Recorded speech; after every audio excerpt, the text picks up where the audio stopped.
The prepositions. يلا نكمل ونعرف استخدامات أكتر لحروف الجر في اللغة الإنجليزية.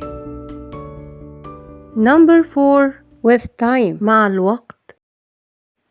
في مجموعة من حروف الجر بنستخدمها مع الأوقات المختلفة، وهي at, on, in, since, for, after, before, during, until, by. كل حرف منهم بيستخدم في حالات معينة مع الوقت. at بنستخدمها لتحديد الوقت بدقة، وأول استخدام مع الساعة The train leaves at 7.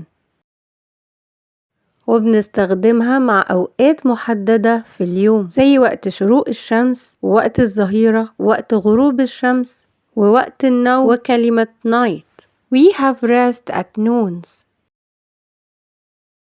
بنستخدمها مع أوقات الوجبات We'll meet at lunch مع تعبيرات معينة بتدل على وقت محدد.